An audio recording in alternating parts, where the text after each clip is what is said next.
Iya, iya. Jadi gitu ya. Astagfirullahaladzim. Hampir kayaknya. Kalau dibuatkan film pasti kayak gitu modelnya. Assalamualaikum warahmatullahi wabarakatuh semua adik-adikku yang baik. Waalaikumsalam. Sahabat-sahabat yang lain. Masya Allah. Kalau dibuatkan film sinetron ya kayak gitulah pasti. Iya kan? Siap Gurunda, siap, siap betul. Siapakah engkau Tuhan?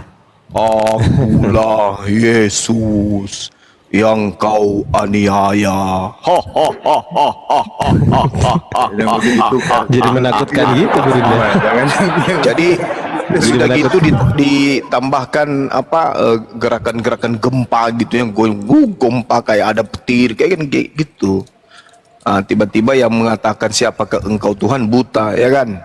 Langsung muncul lagu yang buta mata hatinya. Jadi selama 3 hari pegang tongkat dia kemana-mana. Kayak gitu seru pokoknya. Kalau ada yang membuatkan film ini seru pokoknya.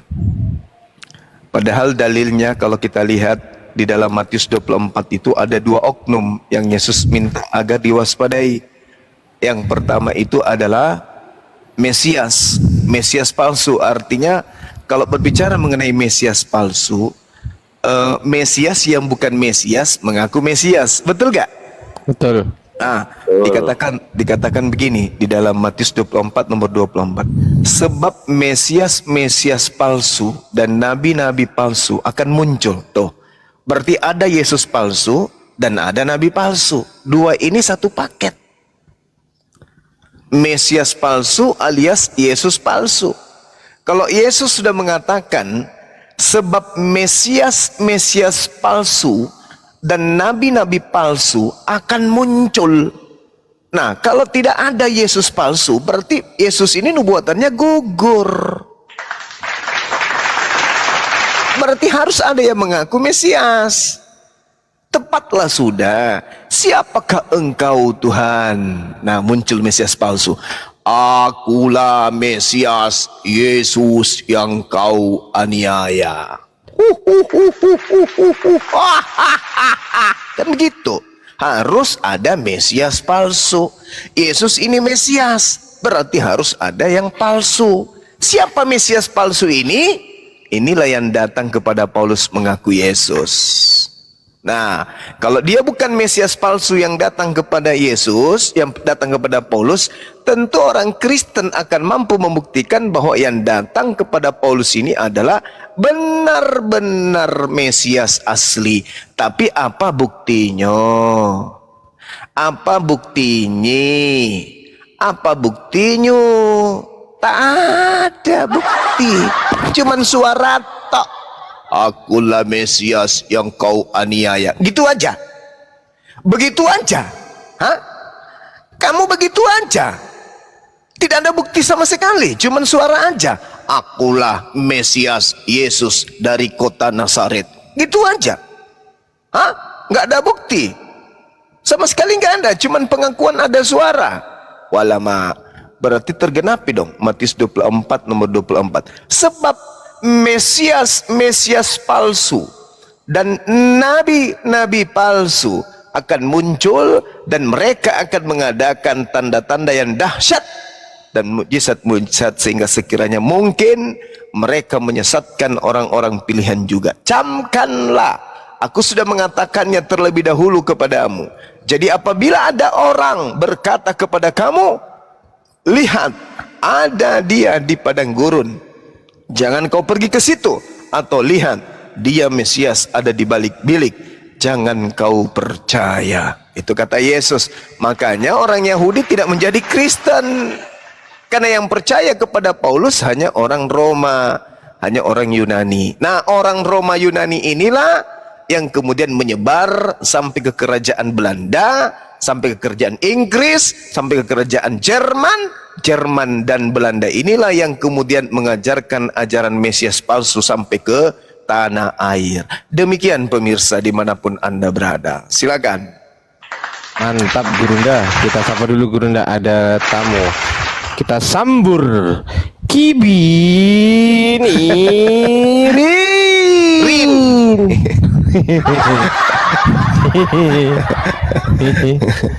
Silakan Kibinirin. Saya sangat setuju dengan si Juma tadi ya. Saya setuju sekali. Karena butuh saksi tuh. Untuk menyatakan sesuatu, kita perlu saksi. Sekarang saya begini. Siapa sih yang menjadi saksi? Nabi Muhammad menerima wahyu di Gua Hira. Coba Nggak ada nyambungnya, nggak ada nyambungnya ke situ. Karena baginda Rasulullah Muhammad Sallallahu Alaihi Wasallam tidak pernah mengaku bertemu dengan Mesias. Enggak, beda. Yang disebut Yesus di sini yang mengaku Mesias. Nah, siapa yang pernah bertemu mengaku Mesias? Apakah Mesias yang datang kepada Paulus itu Mesias asli? Apakah Paulus ini nabi asli? Atau Mesiasnya palsu? Kenabian Paulus juga palsu, gitu loh masalahnya. Paulus itu, kalau Anda tanya ke Kristenan, Paulus itu bukan nabi, dia itu Ya, rasul. tidak mungkin dia bukan nabi. Kalau dia bukan nabi, berarti catatannya 13 buku itu dari mana dia dapatkan? Dia itu rasul. Yang menerima firman itu disebut nabi. Yang menerima wahyu itu disebut nabi. Apabila wahyu yang diterimanya itu diperintahkan untuk disampaikan kepada umatnya, barulah disebut rasul. Jadi level rasul itu lebih tinggi dari nabi. Lagi pula di dalam Kisah Pewarta 13 nomor 1, Paulus ini disebut nabi di Antioquia, begitu. Jadi jangan kemana-mana dulu. Mesias yang datang atau makhluk yang datang atau suara yang datang kepada Paulus itu suara siapa? Itu dulu kamu habiskan. Gak usah lari kemana-mana. Silakan. Enggak lari. Di Ya situ udah. kan dijelaskan di dalam ayat itu. Suaranya ya suara Yesus. Udah Iya, jelas. dari mana Anda tahu kalau itu suara Yesus? Itu kan ada tertulis di situ. Iya, saya ngerti. Yang menulisnya itu Ya kan udah. asistennya Paulus yang menulis. Maka kita buktikan dulu, buktikan bahwa itu betul suara Yesus. Bagaimana cara membuktikannya? Sementara Yesus mengatakan jangan kau percaya. Ayo. Yang di situ tertulis suara siapa tuh? Di situ Suara Yesus, kan? Udah, suara itu mengaku akulah Yesus manusia dari Ya Nazaret. udah, berarti siapa? Itu Yesus, udah jelas. Dari mana Anda bisa Kok tahu Anda bahwa tanya? suara yang mengaku Yesus itu adalah Yesus? Ya dari ayat itu kan dijelaskan aku Yesus, katanya udah Yesus itu. Setan bisa ndak mengaku akulah Yesus yang kau aniaya? Boleh Nggak nggak? pernah saya dengar setan mengaku Yesus. Jangankan mengaku Yesus, mencoba Yesus aja setan bisa. Mencobai sama mengaku dirinya Yesus berbeda atau sama? Lebih rendah mengaku Yesus, dengar. Lebih rendah mengaku Yesus daripada mencobai Yesus. Yesus diangkat, digendong, ditenteng, didenge, disompo, ya, naik ke di atas bumbungan bait suci bisa. Apalagi iblis ngaku-ngaku Yesus. Di mana tertulis itu? Ditenteng, dibopong, di mana tertulis? Lalu Kita ini bicara maunya gini, bagaimana cuma. caranya Bicara itu iblis bukan membawa Yesus? dalil, di mana? Di dalam Itu tidak Matius ada 1, diterangkan. Saya nggak mau berbicara Matius mengenai 4 nomor 1. Diterangkan di dalam Alkitab. Bagaimana caranya iblis Saya membawa malas Yesus? berbicara mengenai yang Digendong. tidak diterangkan di dalam Pakai Alkitab gerobak, gitu loh. pakai gerobak. Tidak diterangkan. Tidak Atau gimana? diterangkan di situ. Atau Tidak diikat ditulis. hidungnya tali, habis itu ditarik. Ya, itu udah berasumsi namanya. Saya malas berasumsi.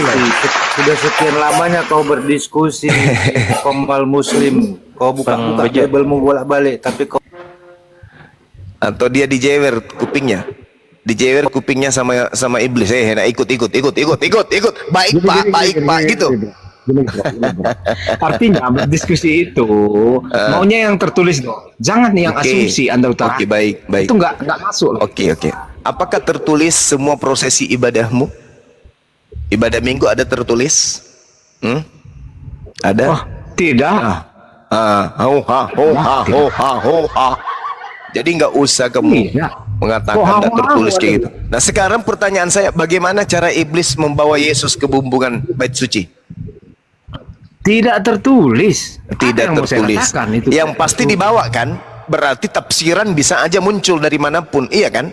Bebas kan kita mentafsirkan, apalagi Bible Anda itu kan tidak bersanad. Hah? Jadi bebas Oh, kita tidak mentafsirkan. Nah, iya nggak bersanad. Mana sanadnya kitab kamu itu mana ada?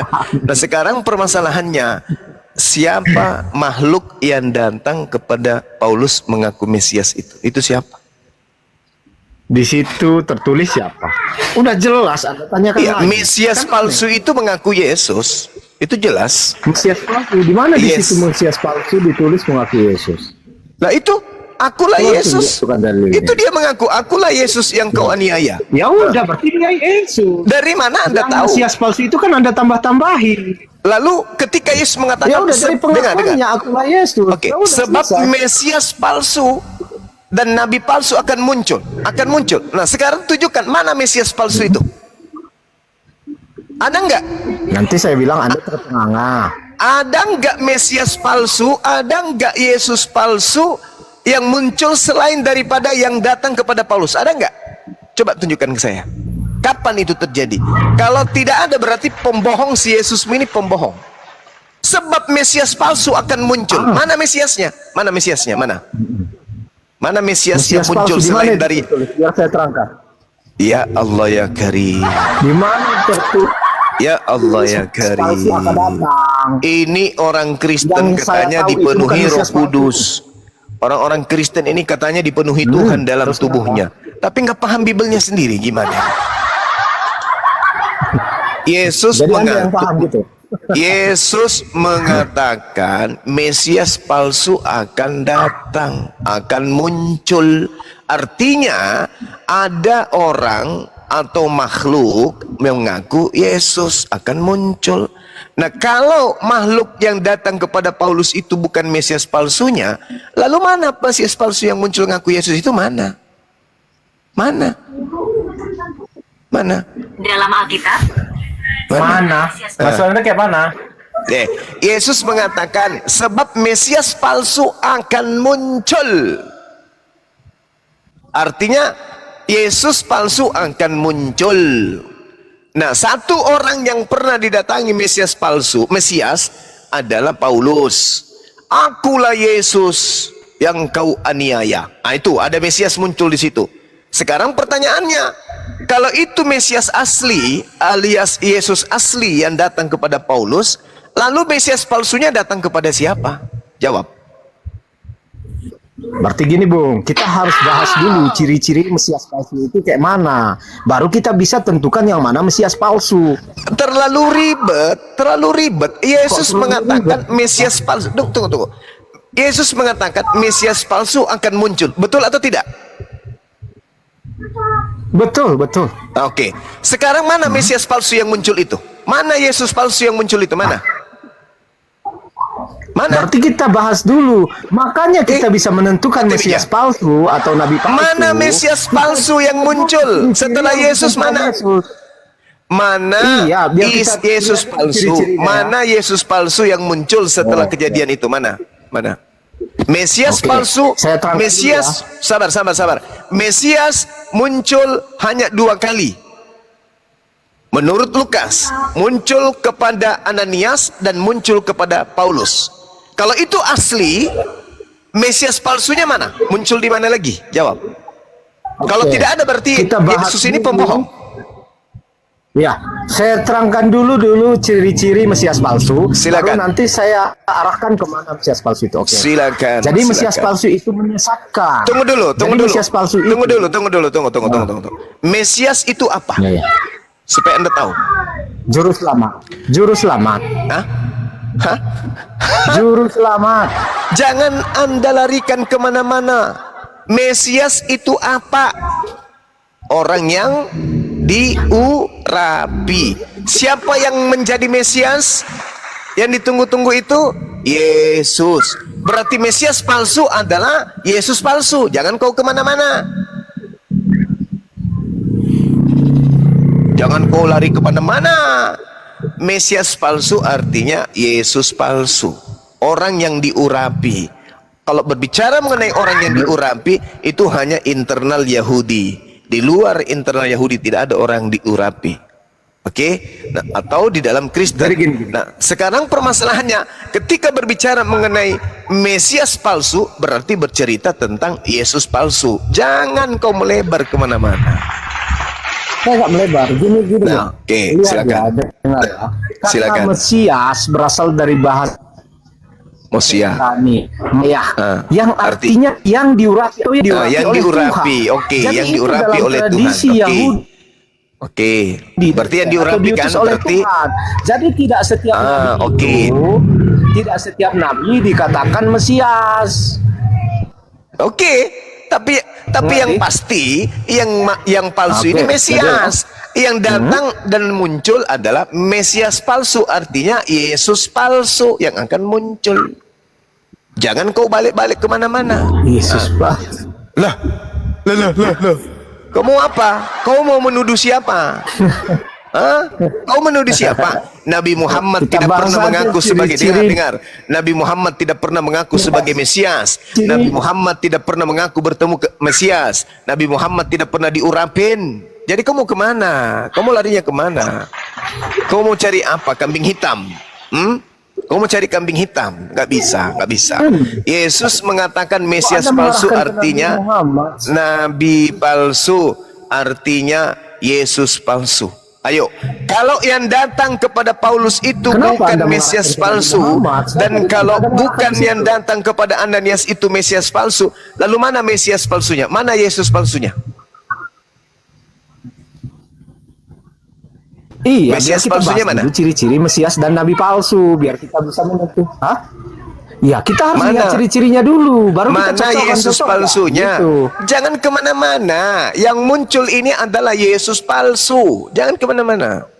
Yesus palsu yang muncul. Mesias dan nabi-nabi palsu katanya, oke? Nabi-nabi Bukan Yesus palsu itu, nabi palsu itu mengaku bertemu dengan Yesus. Matius 24 nomor 24. Jangan kau melebar kemana-mana. Mau cari kambing hitam kamu? Gak usah. Sekarang kerucutkan permasalahan. Yesus mengatakan Yesus palsu yang akan muncul dan nabi palsu juga akan muncul. Sang nabi palsu mengaku bertemu dengan Yesus palsu. Itu yang betul.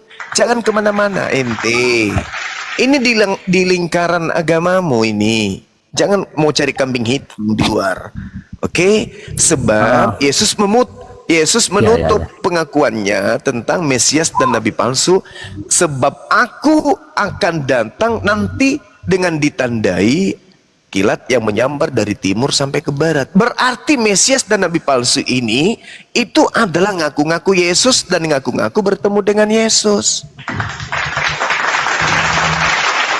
Ayo, siapa Mesias yang datang kepada Paulus? Kalau Anda mengatakan itu asli, lalu mana Mesias palsu, Yesus palsunya?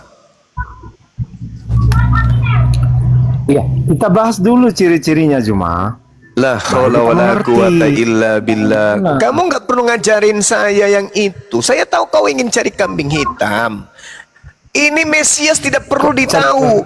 Yang dikatakan Mesias itu adalah penolong bagi Bani Israel. Kisah Para Rasul 13 nomor 23. Nggak usah kau kemana-mana.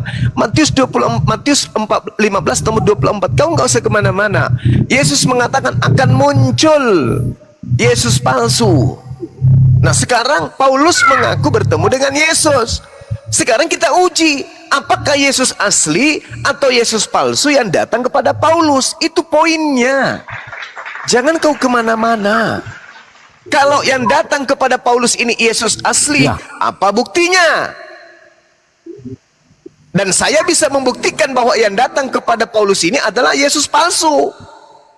Gitu loh. Sederhana loh itu. Ya, jadi cara memastikannya itu kan kita harus tahu dulu ciri-ciri Mesias palsu itu, ya kan? Bukan ke sana poinnya. Saya sudah jadi kasih bagaimana kita gambaran sama. menentukan itu? Saya sudah Iya, kasih bagaimana gambaran kita kepadamu, menentukan Bung. itu Mesias palsu Saya atau sudah bukan? kasih gambaran kepadamu. Paulus sudah bertemu dengan Yesus. Sekarang kita tinggal uji. Apakah yang datang kepada Paulus ini adalah Yesus asli, atau yang datang kepada Paulus ini adalah Yesus palsu? Itu aja. Ngapain kok ciri-ciri? Ciri-ciri apa pula? Sudah ada oknum yang mengaku bertemu dengan Yesus. Tinggal kita uji apakah yang datang itu Yesus asli atau Yesus palsu. Kenapa harus ciri-ciri, Ya, ciri-ciri, makanya ciri? kita melihatnya Apaan ciri-ciri? mengujinya lewat ciri-cirinya. Apakah Ya, di silakan, situ silakan ada Anda ciri-ciri? buktikan. Oke. Dengan begitu Anda sudah menjelaskan. Buktikan kalau yang datang kepada Paulus itu Yesus asli. Gitu aja kok ribet. Oke. Jadi Silakan. saya akan membahas satu-satu ciri-ciri Mesias palsu itu. Yang pertama itu kalau saya lihat itu menyesatkan. Kenapa menyesatkan? Jadi Oke, Mesias menyesatkan. palsu ini akan menyesatkan banyak orang dengan tanda-tanda dan mukjizat palsu. Itu yang Oke. pertama, menyesatkan. Oke. Yang kedua, Mesias palsu ini menentang Kristus yang sejati. Jadi Oke, antikristus betul. ini akan bertentangan dengan ajaran Yesus sejati. Apa itu? Benar Ajaran sekali. Yesus sejati bahwa Yesus mati di kayu salib itu untuk menebus dosa. Jadi kalau saya lihat Paulus ini nggak ada menentang Di mana, itu. di mana, Jadi di mana yang kedua ini Yesus gugur, mengatakan, ya. Yang ketiga, muncul ini sebagai pemimpin. Itulah yang Mesias bermasalah palsu. ini, Paulus yang ini bermasalah pemimpin ini, apa? ini yang Apakah ketiga, ada yang pasukan bermasalah ini yang dibentuk oleh ketiga. Paulus? Yang bermasalah ini yang ketiga. Yang ketiga. Yesus Ya, oke. mengatakan dia mati untuk nebus dosa, itu di mana tertulis? Kalau Bahwa Yesus darahnya mati tidak- untuk menebus dosa tertulis di surat Paulus, oke. Nah sekarang di mana Yesus mengaku dia mati untuk nebus dosa? Silakan. Kena kau di sini. Kena kau. Berarti Nah, sesuai ya bahwa Paulus menyatakan Yesus mati untuk menebus dosa. Ya, Ya, di mana kan? Yesus mengaku bahwa aku mati untuk nebus dosa, di mana? Kena kau kan? Mau melilit lidah kemana-mana. itu- Mana itu dalilnya namanya. Yesus mengaku? Mana dalilnya Yesus mengaku mati untuk menebus dosa? Mana? Kena Oke, kau kan? sebentar saya buka. Ginjal Enggak, dan enggak. empeduhmu Enggak, itu enggak. meledak kan? Kau mutar-mutar ingin menyelamatkan Paulus, tidak bisa. Yang datang kepada Paulus itu adalah Yesus palsu. Ayo. Mampus sudah kau kan? Mana? Tunjukkan. Oke. tunjukkan. Saya- Di mana? Di mana? Enggak. Saya bukakan dalilnya. Ya, silakan. Sebentar saya buka. Memang cantik kok, cantik. Sabar ya, sebentar. Silakan. Mana? Itu ada di Di mana? Sebentar. Yohanes Di 1 nomor 29. 6 ayat 27 sampai 28. Oke, baik, kita lihat. Memang cantik kok, cantik. Na.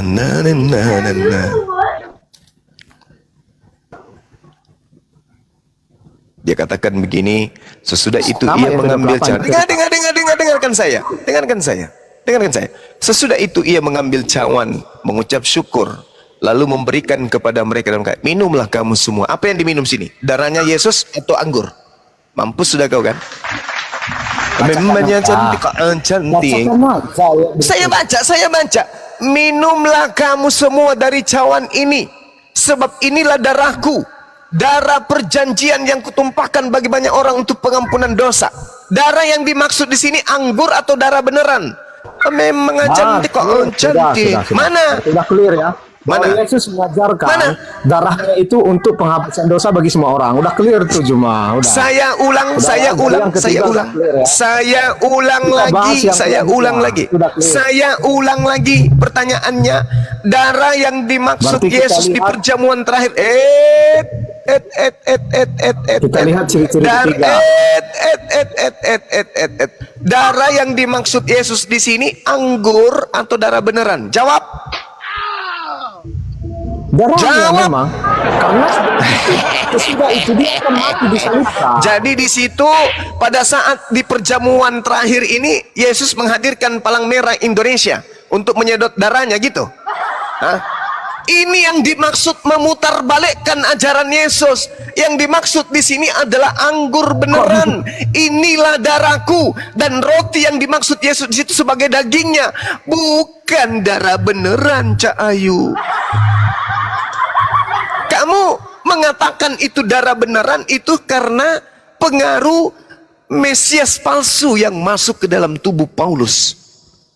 Ayo, mungkin masih ada dalil yang bisa menolong kamu. Silakan. Silakan. Ayo. Silakan. Ada nggak dalil lain yang bisa menolong kamu? Karena dalam perjamuan akhir ini, Yesus mengambil anggur beneran. Minumlah darahku. Ini darahku, anggur sebagai perumpamaan. Dan roti ini adalah roti yang harus kau kenyam sebagai dagingku. Selesai permasalahan. Kenapa jadinya larinya kayak Dracula ente? Penghisap darah. Hah? Artinya udah clear ya, yang ketiga udah terjawab. Ya udah yang kedua clear. tadi ciri-ciri yang kedua Betul, terjawab. udah clear. Oke, Ternyata udah clear. Yesus Bahwa- tidak pernah mengatakan bahwa dia harus mati untuk nebus dosa. Enggak ada itu cerita. Hah? Itu tadi. Ini apa? Itu tadi Darah kan udah beneran? jelas Ini tuh. darah beneran atau anggur? Darah beneran dong. Masa darah? Berarti mereka minum darah beneran.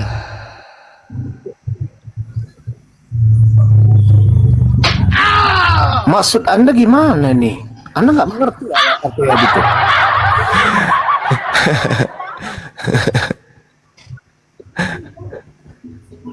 Anda nggak mengerti ya. Jadi Oke, Anda saya ingin kasihan mengatakan juga nih. murid-murid Yesus itu Dracula Perlu Anda gitu. penjelasan lebih lanjut. Jangan dulu lari kemana-mana. Anda ingin Di mengatakan mana murid itu? Yesus itu Dracula. Nah, di mana Mereka di situ menghisap tertulis darah Dracula? Yesus itu Coba melalui lihat. mana? Di mana tertulis? Melalui leher kiri apa leher kanan? Ketika dia disalibkan di kayu salib. Nggak ada nyambungnya. Kamu jangan membawa ke Nggak ada sana. nyambungnya. Ini Matius 26 nomor 27 sampai nomor 28 konteksnya ini. Alkitabnya seperti itu. Tak ada hubungannya Apa? dengan penyaliban. Coba kau tunjukkan kepada saya. Coba kau tunjukkan kepada saya. Di Matius 26 ini ada nyambungnya dengan penyaliban. Jangan Silakan. mempermalukan diri Anda. Kamu yang Hanya mempermalukan melihat siapapun dirimu. mengerti. Yesus mengatakan, minumlah kamu semua dari cawan ini, sebab inilah darahku, darah perjanjian Ya, yang kutumpahkan darah siapa bagi itu? banyak orang yang Stop, stop, pengampunan stop. Darah dosa. siapa itu? Di situ Yesus Ya, darah memberikan siapa? darahnya atau memberikan anggur. Ya, di situ tertulis memberikan darah siapa? Saya tanya samamu, Yesus di situ memberikan anggur atau memberikan Saya darah bacakan beneran? lagi ya. Saya bacakan lagi. Saya bacakan ya, biar kita Ya, clear. silakan. Iya, silakan. Anda kan pengen sesuatu yang tertulis. Kan? Silakan. Saya baca dari ayat 28 aja. Ya, silakan aja. Mau Sebab baca inilah sampai semuanya darah. pun tidak apa-apa. Darah Silakan. Mana suaramu? yang di Ah, Halo, dengar ya? iya, saya Sebab dengar. inilah darahku. Darah siapa? Darah Yesus. Darah Iya, perjanjian darah yang baru dimaksud di situ dicurahkan darah bagi beneran orang atau sebagai anggur? pengampunan dosa. Darah Ya, di yang sini dimaksud di tertulis kan kata situ. Yesus darahku. Yesus kan nggak Ya, mungkin terus berdusta. yang dikasih Udah, Yesus di situ darah beneran atau anggur?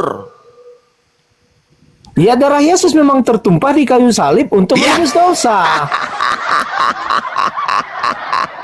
Jadi sesuai ya apa yang Paulus katakan. Allahu kata Akbar. Yesus sejalan. Baca dalilnya. Yang ketiga, kita bahas yang ketiga cuma itu kan sesuai. Kebinirin. Yang ketiga, ciri-ciri kebinirin. nabi atau Mesias palsu. Kebinirin. Muncul sebagai pemimpin. Kebinirin. Muncul Kalau kamu sebagai tidak mau pemimpin. jujur, saya minta host turunkan. Kalau kau nggak mau jujur. Ya, nggak apa-apa. Di sini- Kalau turun saya Ya sudah kamu jujur. turun daripada kamu menipu dirimu sendiri. Nah, gitu lebih bagus. Di data nomor 29-nya dikatakan, akan tetapi aku berkata kepadamu, mulai sekarang aku tidak akan minum lagi hasil pokok anggur ini sampai pada hari aku meminumnya, yaitu pada yang baru bersama-sama kamu di kerajaan Bapa. Di sini Yesus membuktikan bahwa yang diminum itu adalah air dari hasil pokok anggur, kampret. Gak ada orang Islam yang bisa kau tipu, Fred. Ini Yesus meminum pokok anggur, minum anggur dari hasil pokok anggur. Jadi tak ada orang Islam yang bisa kau tipu. Nah, jadi Mesias palsu yang dimaksud Yesus adalah yang datang kepada Paulus. Itulah Mesias palsu. Akulah Yesus, Mesias dari kota Nazaret yang kau aniaya. Kuak, kuak, kuak, kuak, kuak, kuak, kuak. Ya, ketawanya kayak burung gagak. Karena pada saat itu musim kemarau, maka ketawanya kayak burung gagak. Nah, itu kan mirip kan? Mau nipu, nggak bisa kamu nipu. Pokoknya sekarang zaman internet, pendeta semua sudah cenat-cenut. Bahaya ini Bang Suma, bahaya ini, perpuluhan bisa kosong ini, bahaya ini. Bang Suma sudah masuk ke jantung pertahanan Kristen, bahaya ini. Gimana caranya menghentikan Bang Suma ini? Wak, wak, wak, wak, wak, wak, wak, wak, wak. Ayo, silakan. Kristen penghujat naik, buktikan bahwa yang datang kepada Paulus itu adalah Yesus asli. Ayo. Ayo. Bisa-bisanya Yesus dan muridnya dikasihnya minum darah beneran. Bah, parah kali lah. Sejak kapan Yesus jadi Dracula? Vampir, isap darah. Ini benar-benar iblis yang bertengger di dalam diri kalian, jelas-jelas mengajak kalian kepada kegilaan. Inilah yang Al-Quran kemudian sampaikan kepada kami umat Islam. Iyad'una min dunihi illa inatha wa iyad'una illa syaitanan marida. Yang mereka sembah selain Allah itu hanyalah inasan, berhala, dan mereka tidak lain hanyalah menyembah setan yang durhaka. Dan di ayat lain kemudian Allah menerangkan kenapa kalian percaya kepada setan yang datang kemudian kepada pimpinan kalian itu. Karena Al-Quran mengatakan ya'iduhum wa yumannihim wa ma ya'iduhum syaitana illa gurura. Setan itulah yang memberikan janji-janji kepada kalian, dan setan itulah yang membangkitkan angan-angan kosong kepada kalian, padahal setan itu hanya menjanjikan tipuan belaka kepada kalian. Itu Al-Quran katakan. Itu yang Al-Quran uraikan. Makanya kami hadir di sini untuk menyelamatkan kalian dari cengkeraman setan yang datang kepada pembimbing kalian. Apa pembuktiannya? Al-Quran menarasikan wa idza husyiran nasu kanu lahum a'da wa kanu bi ibadatihim kafirin. Dan apabila manusia dikumpulkan nanti pada hari kiamat, Yesus yang mereka sembah akan menjadi musuh bagi mereka, dan Yesus akan mengingkari pemujaan-pemujaan yang mereka lakukan kepada Yesus. Ini Al-Quran yang menguraikan. Dari mana Bang Suma tahu kalau itu adalah Yesus? Ya dari Bible. Di mana buktinya? Di dalam Matius 7:22-23. Banyak orang memanggil aku Tuhan, Tuhan.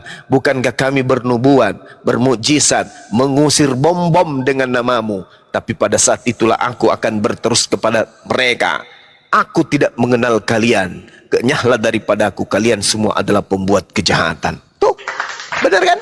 Al-Quran mengatakan, wa iza husyiran nasu kanu lahum a'da wa kanu bi'ibadatihim kafirin.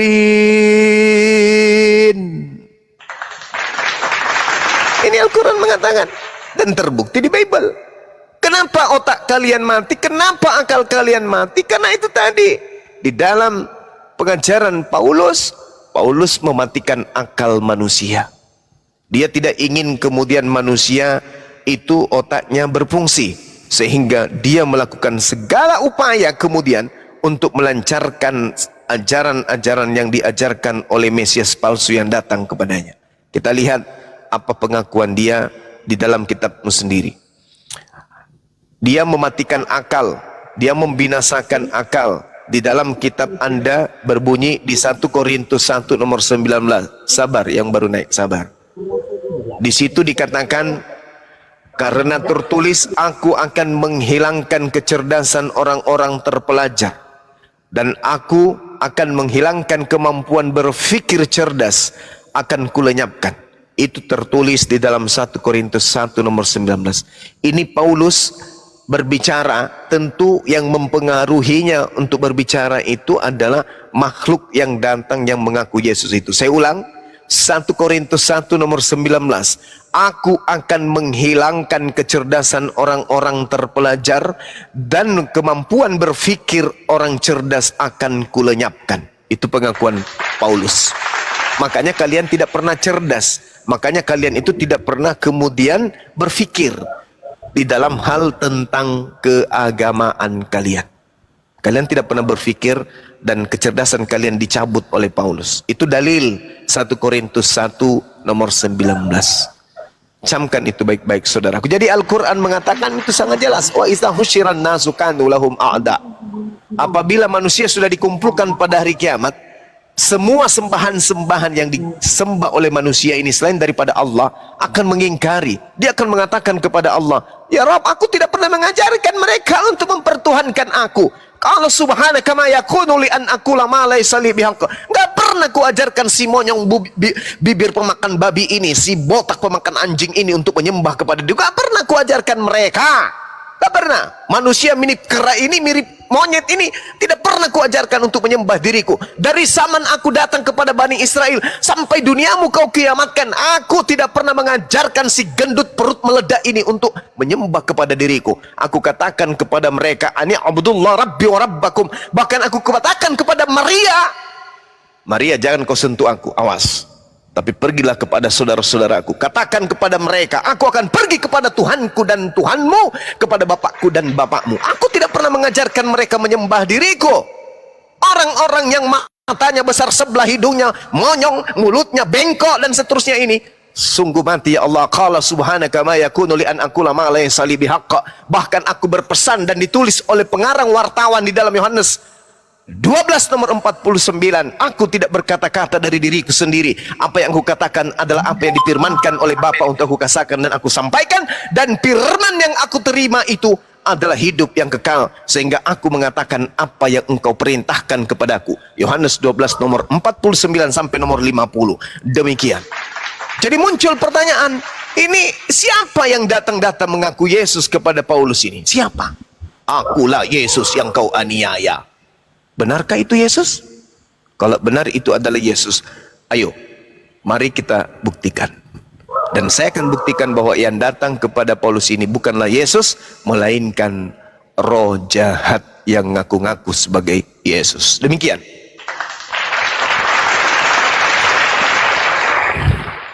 Bang Kris Walujan, selamat siang, monitor. Selamat siang.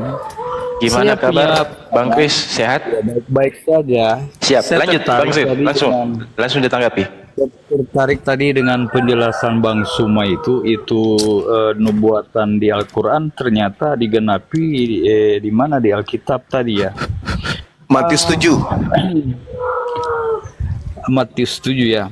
Ya, nomor 22 sampai 23. Jadi Bang. memang di Al-Quran disebut begitu kah? Yang Benar. tadi disebutkan. Yes. Oh gitu ya. Ya. Jadi terus begini ya, ini ceritanya kan antara dua kitab ya. Ya sebenarnya masing-masing punya pemahaman yang berbeda ya. Orang Kristen mengartikan lain, tapi kok tiba-tiba itu nubuatan dari Al-Quran.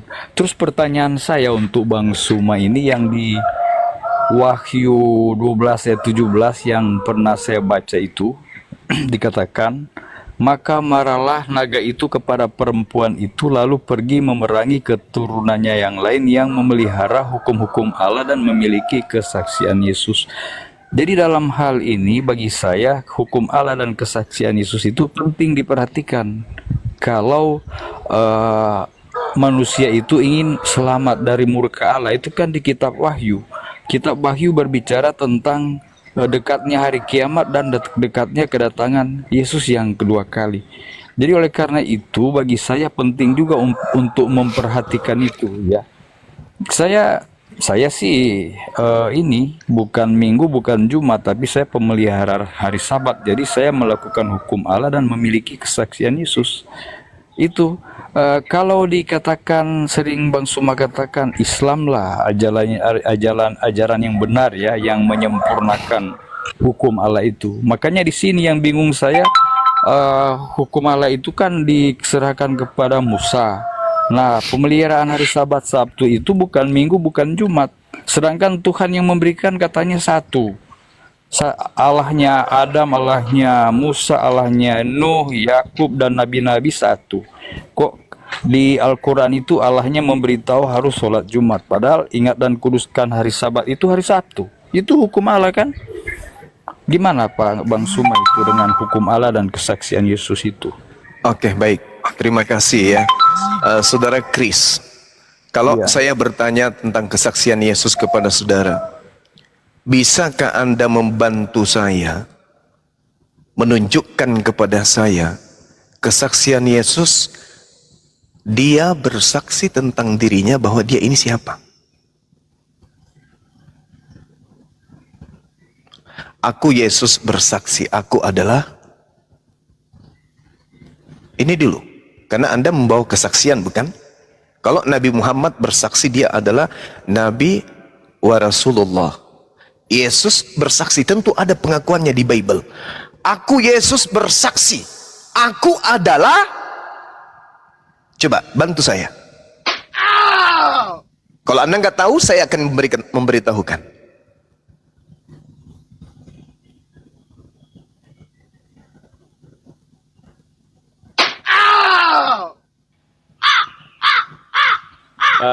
Firman dari Yesus kan dia katakan, jangan kamu menyangka aku datang untuk meniadakan hukum Taurat dan kitab para nabi. Berarti hukum Allah itu kekal. Nah itu firman dari Yesus juga. Bagaimana dengan hukum Allah yang ada selisih sedikit, perbedaan sedikit tentang hari beribadah itu? Sedangkan Yesus mengekalkan itu, menetapkan itu. Oke, Itu kan sabar saudaraku. Ini Ya. saya akan ulas tuntas itu dari A sampai Z. Siapkan waktu Anda, akan saya tuntaskan. Saya cuman ingin yang poin utama aja dulu. Yesus bersaksi tentang dirinya. Ada pengakuannya di Bible. Aku adalah titik-titik. Aku bersaksi. Aku adalah titik-titik. Aku bersaksi, ada pengakuannya, kesaksianku. Kalau Anda tidak tahu dalilnya, nanti saya bantu.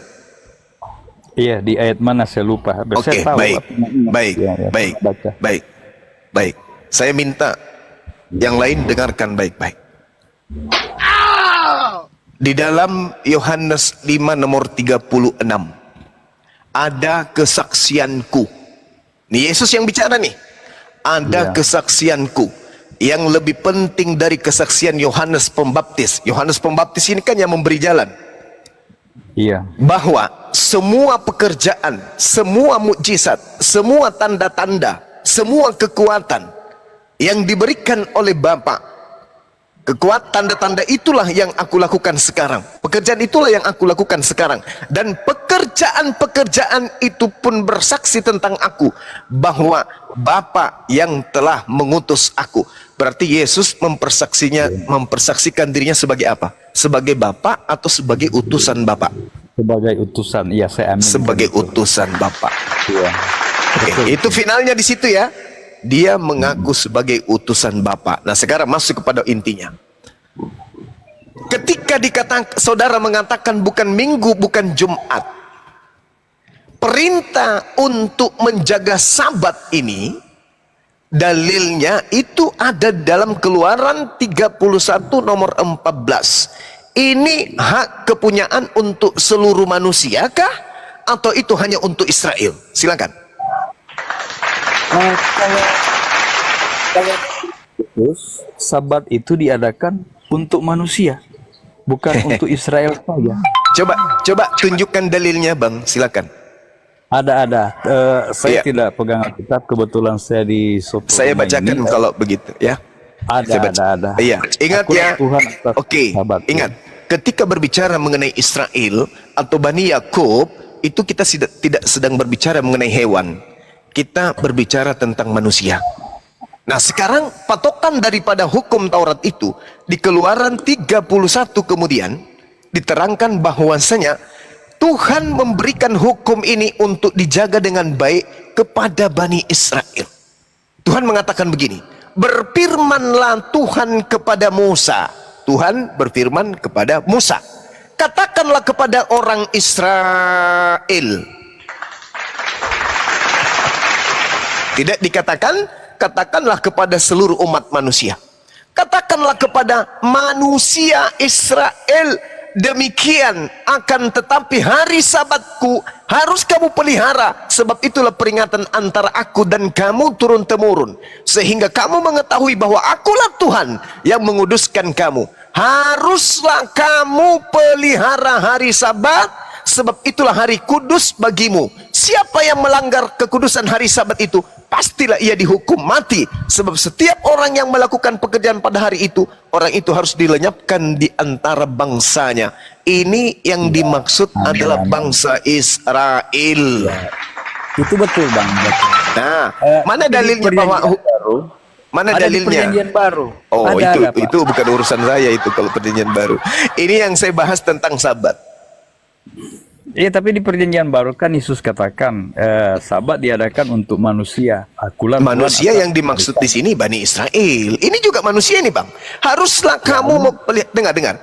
Siapa yang melanggar kekudusan hari Sabat itu, pastilah ia dihukum mati. Sebab setiap manusia yang melakukan pekerjaan pada hari itu, manusia itu harus dilenyapkan dari antara bangsanya. Tetapi yang dimaksud di sini hanya manusia Israel. Yesus mengaku Matius 15:24, aku diutus hanya kepada domba-domba yang sesat dari umat Israel. Umat Israel itu manusia. Jangan ketika ada yang mengatakan setiap manusia, wah tiba-tiba Anda lewat naik sepeda, weng, setiap manusia, aku juga dong. Oh, tunggu dulu. Itu manusia yang dimaksud adalah Bani Israel saja. Ya, tapi kan, sebenarnya begitu untuk Bani Israel Yesus diutus, tetapi karena mereka menolak dia, akhirnya dibuka kesempatan untuk orang-orang di luar Israel. Kan ada di Kisah Para Rasul itu nubuat tentang di kitab Yesaya itu yang menyebut bahwa akan diselamatkan itu sisa-sisa dari Bani Israel. Tetapi Paulus menulis bahwa itu juga karena mereka telah menyangkal. Paulus mengingat nubuatan itu sehingga kepada bangsa-bangsa lain juga turut diberitakan itu tentang siapa itu Yesus. Ada Pak, ada. Gak bisa. Ada. Iya, kalau diberitakan ke bangsa lain tentang Yesus, diberitakan bahwa ada orang bernama Yesus datang sebagai nabi untuk Bani Israel. Itu betul. Harus diajarkan.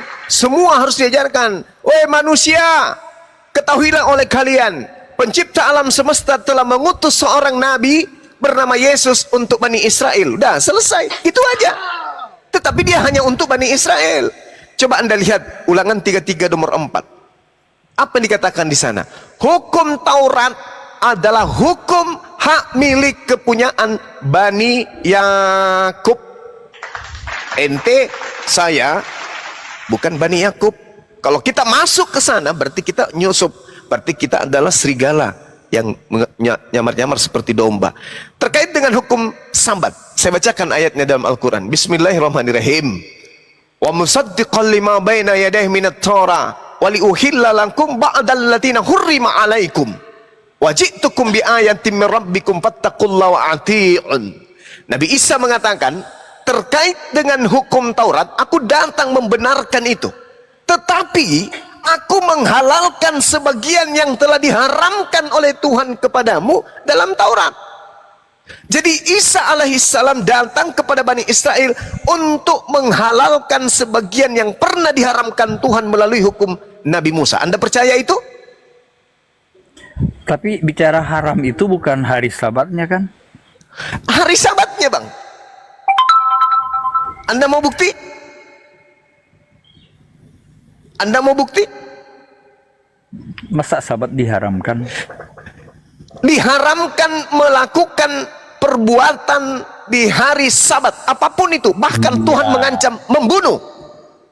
Kalau bekerja hari Sabat itu yang diharamkan, tapi tidak merubah perbaktian hari Sabat dari hari Sabtu ke hari yang lain. Jadi yang diharamkan itu yang iya, betul. Bukan hari Sabat yang diharamkan.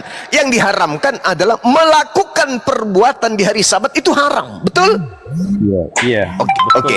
Mau ndak Anda saya buktikan bahwa apa yang dikatakan Al-Qur'an wa musaddiqal lima baina yadayhi min Taurah wa liuhilla lakum ba'dal ladzi hurrima alaikum. Mau ndak aku buktikan bahwa Yesus menghalalkan perbuatan di hari Sabat? Mau? Ya. Mau Bang? Gimana? Gimana? Al-Quran mengatakan Nabi Isa datang di tengah-tengah Bani Israel menghalalkan melakukan perbuatan pekerjaan di hari Sabat. Mau? Mau Tidak tidak? bisa, tidak boleh. Tuhan larang kan. Oke. Sedangkan masak aja tidak boleh pada hari Sabat. Mau saya Jadi buktikan? kalau hari Jumat sudah dipersiapkan makanannya. Mau saya buktikan? Di mana di Alkitab apa Al-Quran? Di kitab Anda, Long. Nah, Oke, saya buktikan ya. Teman-teman yang mau belajar materi ini silakan. Matius 12. Pada hari itu adalah hari Sabat. Yesus berjalan di ladang gandum karena lapar. Murid-muridnya memetik butir gandum dan memakannya. Bukankah memetik gandum itu adalah suatu pekerjaan? Sampai orang-orang Farisi marah. Wahai Yesus, lihat muridmu berbuat sesuatu yang tidak diperbolehkan pada hari Sabat. Artinya Al-Quran menerangkan bahwasanya Nabi Isa atau Yesus datang wali uhilla lakum ba'dallati hurrima alaikum, menghalalkan sebagian yang telah diharamkan untukmu. Artinya kekekalan hukum Taurat itu nantinya akan berubah menjadi hukum syariat Islam. Karena ternyata hukum Taurat itu tidak bisa diberlakukan kemudian untuk seluruh bangsa. Tidak bisa. Hukum Taurat itu hanya untuk Bani Israel. Bani Israel diharamkan melakukan satu pekerjaan apapun pada hari Sabat. Tapi Isa alaihissalam, Yesus datang merubah itu. Perubahan itu muncul kemudian sehingga hari Sabatnya berubah menjadi hari Jumat. Kenapa hari Jumat itu menjadikan Jumat ini adalah untuk seluruh umat manusia? Disebabkan karena hari Jumat ini adalah hari di mana seluruh umat manusia bisa melakukan semua aktivitas, tetapi setelah melakukan salat Jumat bertebaran ke bumi untuk mencari rezeki. Ya ayyuhalladzina amanu idza nudiya lis-salati min yaumil jumu'ah fas'au ila zikrillah wa zarul bai' dzalikum khairul lakum in kuntum ta'lamun. Wahai orang-orang beriman, Yahudi, Nasrani, siapapun yang telah menjadikan Al-Quran sebagai patokan, apabila telah diseru untuk melakukan salat pada hari Jumat, maka bersegeralah kamu mengingat Allah dan tinggalkanlah aktivitas apapun itu, termasuk jual beli. Yang demikian itu lebih baik bagimu jika kamu mengetahui. Fa iza qudiyatis salat fantashiru fil ard wabtagu min fadlillah wazkurullaha katsiran la'allakum tuflihun. Dan apabila salat telah dilaksanakan, kamu sudah melakukan salat Jumat, maka selanjutnya kata Allah, bertebaranlah kalian di atas muka bumi, carilah rezeki, carilah karunia Allah, dan ingatlah Allah banyak-banyak agar kamu beruntung. Ini hukum yang untuk global, yang tadi itu cuman untuk Bani Israel. Makanya kalau Anda bukan Bani Israel masuk ke sana, Anda kesiangan. Kenapa? Karena hukum itu sudah dirubah, udah ditinggalkan. Sekarang adalah hukum yang berlaku adalah hukum Jumat. Ya, karena orang-orang Yahudi, orang-orang Nasrani diajak untuk ikut kepada hari Jumat. Sementara Anda justru kembali kepada hukum yang sudah dirubah oleh Yesus. Yesus merubahnya sesuai dengan Al-Quran. Wa uhilla lakum, aku telah menghalalkan bagi kalian sebagian yang telah diharamkan untukmu. Buktinya Matius 12, Yesus dan muridnya memetik gandum pada hari Sabtu. Subhanallah. Kebenaran apa lagi yang akan Anda dustakan, saudara? saya tidak mendustakan, itu kebenaran. Memang benar mereka Betul. itu memetik gandum. Jadi sambil lewat ya karena lapar, mereka memetik, tapi itu bukan dalam rangka panen, Pak. Mereka hanya memetik sekedar untuk dicicipi ya, bukan dalam berarti rangka bisa. panen. Berarti menurut Taurat Bukan, bisa. tapi Bisa memetik berbeda kalau gandum kita gitu. akan bekerja seperti saya misalnya pada hari Sabat ya, saya Itu lewat di suatu tafsir. tempat, ya. Itu Ya, tafsir. tapi itu juga kan mereka bukan kerja, mereka Itu hanya lewat tafsir. dan mengambilnya. Itu Kalau tafsir. mereka bekerja itu panen, Pak. Gitu. Itu tafsir. Karena Yesus Dan, tidak mengatakan itu.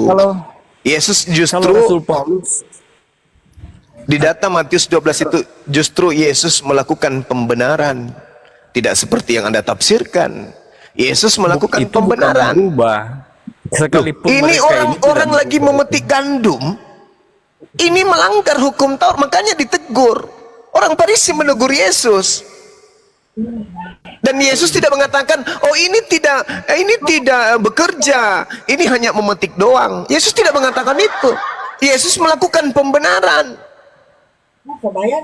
Tapi dengan itu tidak memindahkan juga Sabtu ke Jumat itu. Tidak ada Bagaimana itu bisa perintah Anda begitu di situ. bagaimana Anda bisa mengatakan seperti itu sementara Al-Qur'an saya menarasikan dengan sangat jelas bahwasanya ahli kitab diseru untuk mengikuti Al-Qur'an menuju kepada keselamatan. Jadi di Al-Qur'anmu mengatakan demikian, tapi dengan peristiwa itu kan tidak disebutkan berpindah ke hari Jumat, tidak. Nah, sekarang begini. Dan- Sekarang begini, Yesus mengatakan masih banyak hal yang ingin aku ajarkan kepadamu, tapi kamu belum sanggup untuk menanggungnya.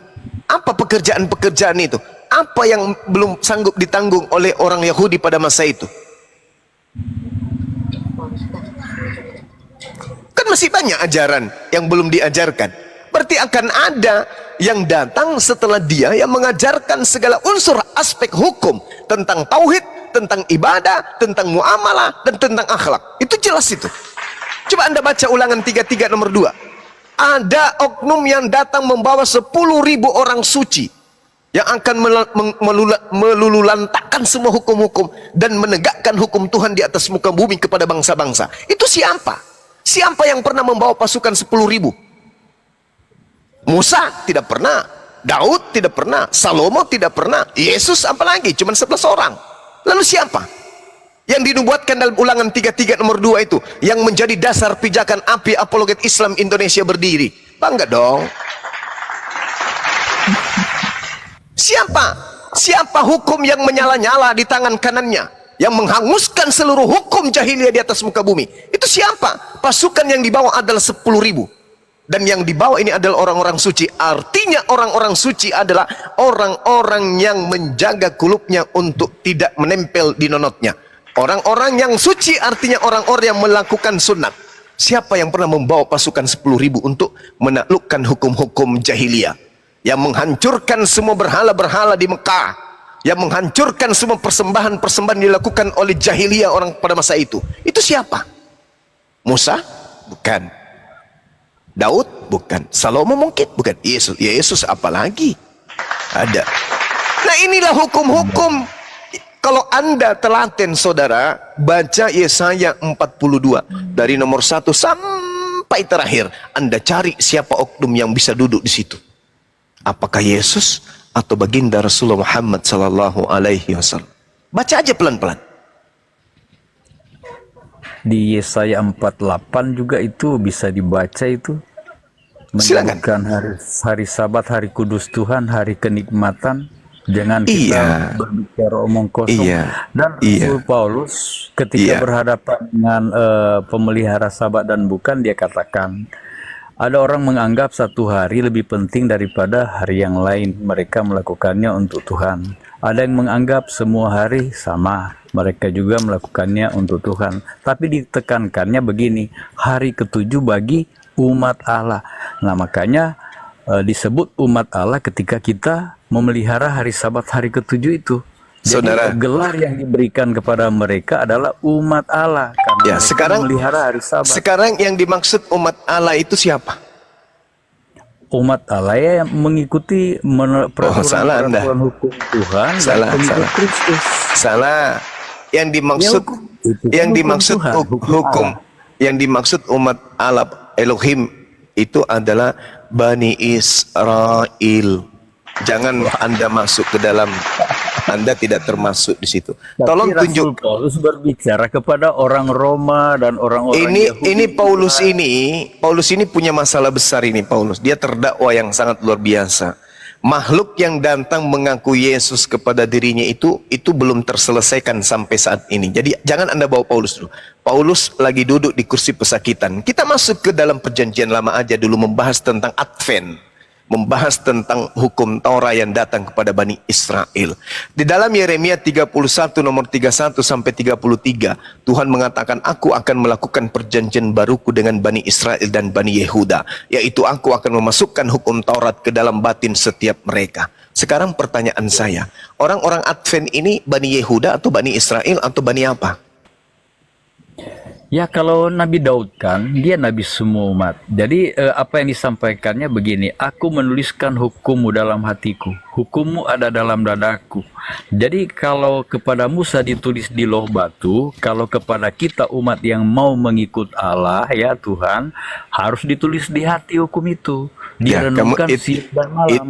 itu kan Direnungkan itu klaim siang dan Anda malam. kan? Itu klaim Ya kan Anda. Daud, Saya bacakan Daud yang dalilnya. mengatakan, Aku akan memasukkan, aku Tuhan akan memasukkan hukum Taurat ke dalam batin setiap mereka. Mereka di sini Bani Israel dan Bani Yehuda. Ente Bani apa? ya kalau Injil itu untuk ke semua bangsa Ini dan bukan makhluk, berbicara Injil, saudara. Ini kita Ya. berbicara Taurat. ya Aku Alkitab itu, aku keseluruhan akan- kitab itu. Kenapa jadi? Ini pengaruh dari makhluk yang datang kepada Paulus ini. Sampai Anda itu berbicara belepotan. Ini kita berbicara mengenai Taurat, bukan berbicara mengenai Injil. Advent ini kan agama baru 200, belum sampai 200 tahun agama baru dibikin ini Advent. Dibuat oleh orang Amerika pun yang bikin, bukan orang Yahudi. Jadi mohon maaf, saya katakan kepada saudara, di dalam Yeremia 31 sampai 33, aku akan melakukan perjanjian baru dengan Bani Israel dan Bani Yehuda. Bani Amerika nggak ada. Bani Kamfret juga nggak ada. Bani Indonesia, Bani Batak, Bani Bugis, Bani Makassar, Bani Toraja nggak ada di situ. Yang ada Bani Yehuda, Bani Israel. Nah, saudara saya ini Bani apa? Ya kita orang Indonesia, Anda. Ya, berarti Anda tidak masuk dalam perjanjian itu. Di dalam Dan sekarang Di dalam Mazmur 147 nomor 19 dan nomor 20, aku melakukan hukum-hukumku yang datang kepada Bani Yakub dan aturan-aturanku yang datang kepada Israel tidak aku berikan kepada bangsa kampret, tidak aku kasih kepada bangsa lain. Anda nggak mau belajar sampai ke sana. Anda ibarat ikan ketinggalan air kalau begitu. Aku Tuhan tidak memberikan hukum Tauratku kepada bangsa lain. Masa Anda nggak merasa kalau Anda itu hanya penyusup? Ibaratkan ada sekolah, jendela kelasnya lagi kebuka. Sekolah itu gurunya berdiri sambil ngajar. Kalian semua harus menggunakan pada hari Senin baju batik berwarna ungu. Anda lewatnya sepeda, kuluk, mendengarkan guru di dalam kelas itu bicara. Tiba-tiba Anda ke pasar Senin beli baju batik juga. Hari Senin Anda pakai baju batik juga. Karena ente merasa bahwa yang dipanggil kalian semua harus menggunakan kain batik, baju batik hari Senin. Orang menggunakan kain batik hari Senin karena ada kegiatan dengan Pak Gubernur. Ente hari Senin pakai baju batik juga, pergi juga tapi ke kantor desa. Gak nyambung, Cak Ayu. Ini aturan hanya untuk Bani Israel. Ente siapa? Agama baru yang belum cukup 200 tahun dibentuk oleh orang Amerika. Jadi jangan nyamar-nyamar lah. Ada nabi yang diutus untuk Anda, kenapa Anda tolak? Nabi yang Anda imani itu nabi hanya untuk Bani Israel. Itu kan penyakit namanya tuh. ya betul. Itu kan ada firman mengatakan jika di antaramu ada seorang nabi akan ada penglihatan. Dan juga di perjanjian baru dikatakan ada karunia untuk mengajar, ada karunia untuk menyembuhkan, ada karunia untuk bernubuat. Jadi ketika ada orang yang diberi karunia untuk bernubuat, menjelaskan apa yang belum jelas ya, nah itu boleh juga kita ikuti. Kalaupun itu agama baru muncul di Amerika, tetapi dia ajarkan kita untuk kembali ke Alkitab perjanjian lama dan baru itu. Dia tidak mengajarkan ajaran baru. Kenapa Dia ajarkan kembali? kita kembali ke Alkitab. Kenapa kita kembali? Emang kitab itu untuk kita? Emang Taurat itu untuk kita? Kok kita kembali ke Taurat? Taurat itu kitabnya agama lain. Kok bisa kita kembali ke sana? Hubungannya dengan kita. Kitab itu adalah aturan main. Kurikulum pengajaran yang kisi-kisi submaterinya hanya untuk Bani Israel. Kok kita? Emang kita Bani Yakub? Ini kesalahan. Ini yang harus Anda perbaiki. Hukum Taurat itu hanya untuk Bani Israel dan tidak berlaku kepada bangsa lain. Kenapa ente jadi numpang ke sana? Ya kenapa kita harus baca kitab? Nggak usah ada kitab kalau begitu. Kitab apa yang kita ambil kalau tidak pakai? Makanya Al-Quran datang untuk kita. Lah iya. Loh, Yaitu Alkitab untuk saya, Al-Quran untuk Anda. oh enggak Gitu aja. begitu polanya. Enggak begitu. Taurat dan Injil untuk Bani Israel, Musa dan Yesus untuk Bani Israel, Nabi Muhammad sallallahu alaihi wasallam untuk seluruh umat manusia, rahmatan lil alamin. Kalau Anda bisa membuktikan Musa untuk seluruh umat manusia, mana dalilnya? Kalau Anda bisa membuktikan Yesus untuk seluruh manusia, mana dalilnya? Dan saya bisa membuktikan bahwa Nabi Muhammad SAW untuk manusia, bahkan untuk seluruh semesta alam. Mana Di dalilnya? Al-Quran dikatakan ikutilah dia. Jadi ikutilah dia itu ya di Ikutilah Alkitab dia- kan berbicara juga tentang Allah. Ikutilah Jadi dia ikutilah siapa? Allah. Ikut dia, Jembatan iya. yang lurus itu. Justru Allah lah ini yang mengajarkan Musa untuk kaumnya, Isa untuk kaumnya, Nabi Muhammad untuk seluruh umat manusia. Justru Allah yang mengajarkan itu.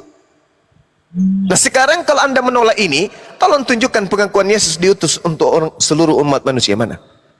Untuk mematahkan argumen Yesus yang mengatakan, aku diutus hanya kepada domba-domba yang sesat dari umat Israel.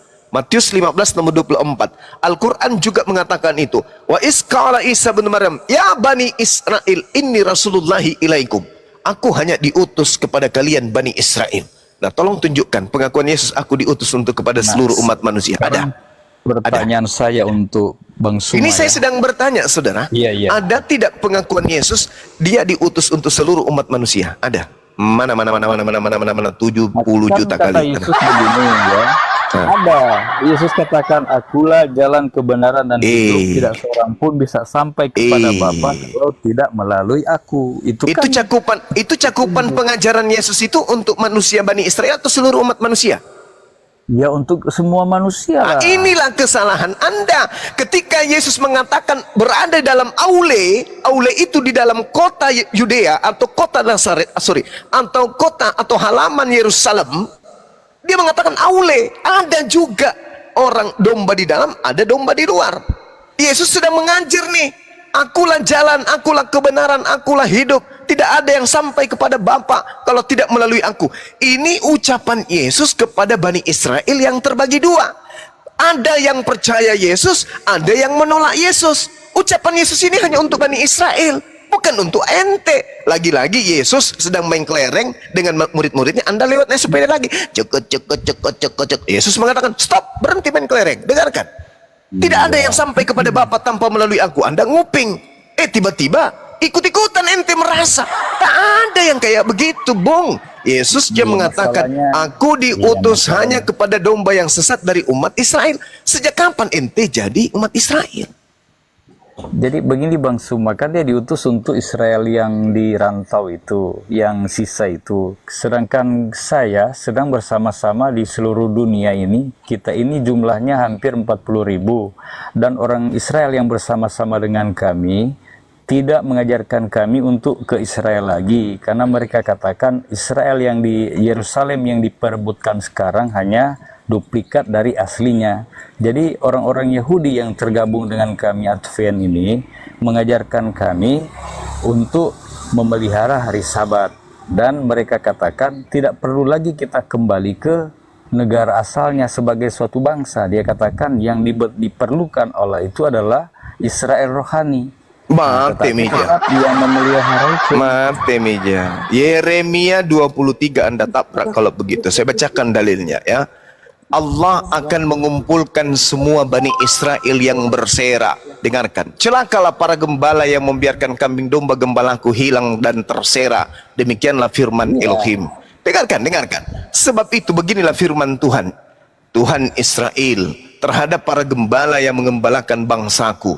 Kamu telah membiarkan kambing dombaku terserak dan bercerai-berai, dan kamu tidak menjaganya. Maka ketahuilah, aku Tuhan akan membalaskan kepadamu perbuatan-perbuatanmu yang jahat. Demikianlah firman Tuhan. Dan aku sendiri Tuhan akan mengumpulkan sisa-sisa kambing dombaku dari segala negeri kemana aku mencerai-berakan mereka. Dan aku akan membawanya mereka kembali ke padang mereka. Mereka akan berkembang biak dan bertambah banyak. Aku akan mengangkat atas mereka gembala-gembala yang akan menggembalakan mereka sehingga mereka tidak takut lagi, tidak terkejut lagi, dan tidak hilang seekor pun. Demikianlah firman Tuhan. Sesungguhnya waktunya akan datang, demikianlah firman Tuhan, bahwa aku Tuhan akan menumbuhkan tunas adil dari Daud, dan ia akan memerintah sebagai raja yang bijaksana dan melakukan keadilan dan kebenaran di negeri. Dalam zamannya Yehuda akan dibebaskan dan Israel akan hidup dengan tentram, dan inilah namanya yang diberikan kepada Tuhan keadilan kita. Sebab itu demikianlah firman Tuhan, sesungguhnya waktunya akan datang bahwa orang tidak lagi mengatakan demi Tuhan yang hidup dan menuntun orang Israel keluar dari tanah Mesir, melainkan demi Tuhan yang hidup menuntun dan membawa pulang keturunan kaum Israel keluar dari tanah utara, dari segala negeri kemana ia menceritakan mereka, maka mereka akan tinggal di tanahnya sendiri. Ente jangan melakukan satu tipuan kalau ente tidak mendalami Bible. Tuhan sendiri yang akan mengumpulkan seluruh umat Israel berkumpul kepada tanahnya sendiri.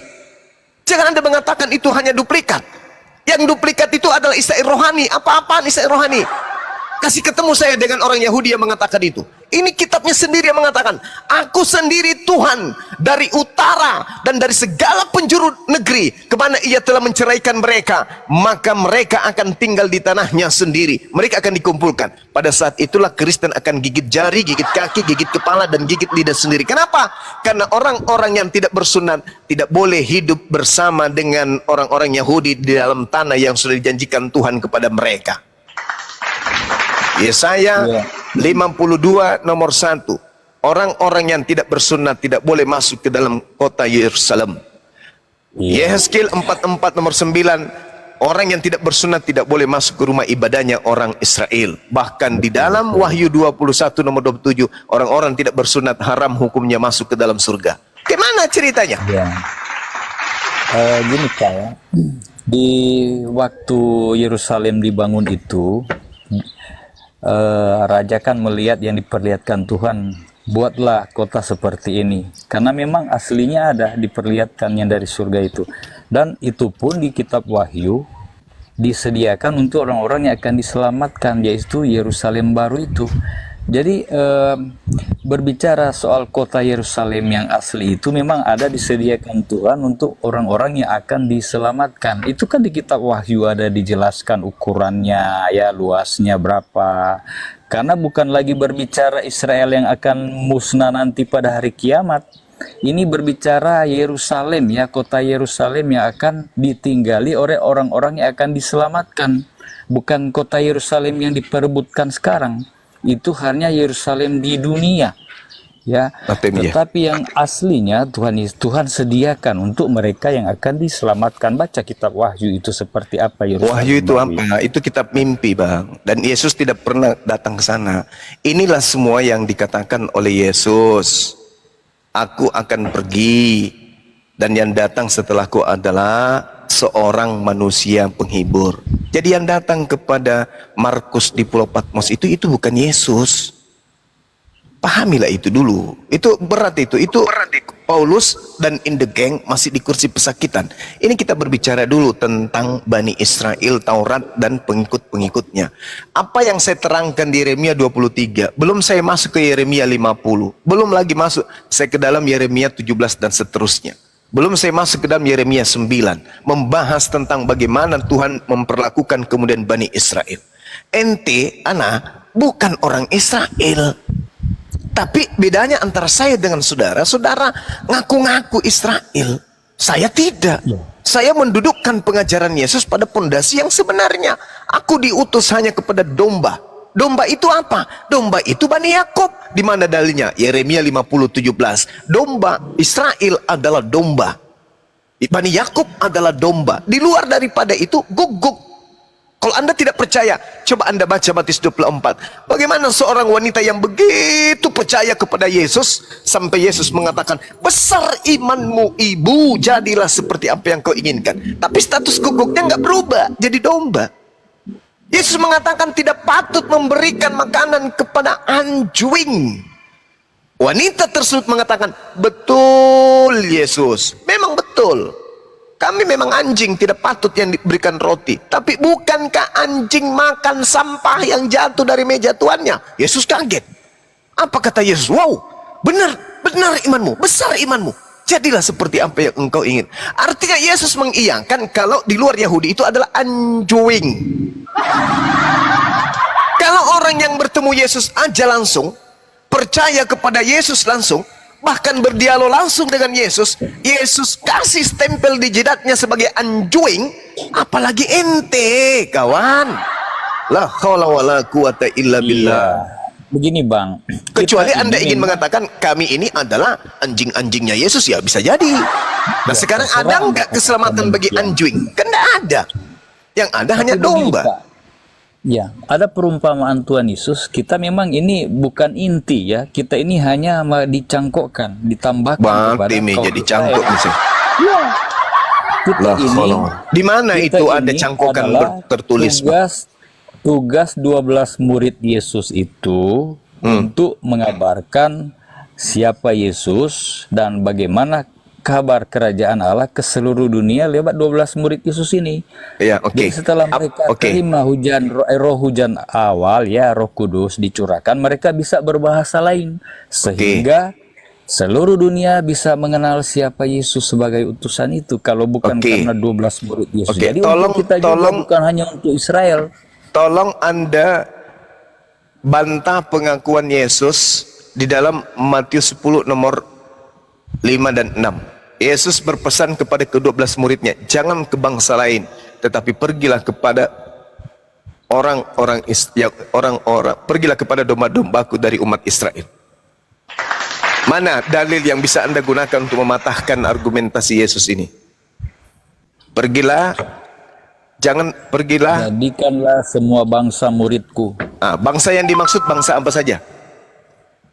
Iya, kalau semua bangsa ya seluruh dunia. Oh lah, bukan salah cuma ente, Israel saja. salah. Karena ketika Indonesia juga termasuk. salah Bung, orang Yahudi ketika berbicara mengenai bangsa itu hanya berbicara mengenai bangsa Israel saja, tidak berbicara mengenai bangsa-bangsa di luar. Kita ini tidak dianggap bangsa oleh mereka. Itu yang perlu saudara pahami. Orang Israel tidak menganggap kita ini sebagai bangsa. Orang-orang Yahudi menganggap kita ini bukan bangsa. Kita ini dianggap ya makhluk yang rendah. Mereka adalah kasta yang tertinggi.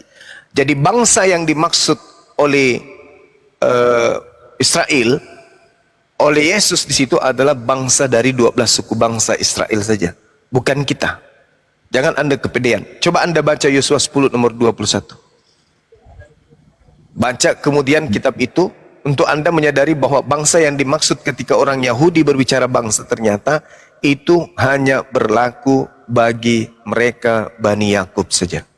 Kita nggak dianggap. Baca aja itu tadi. Betulkah yang dimaksud bangsa ini adalah Bani Israel?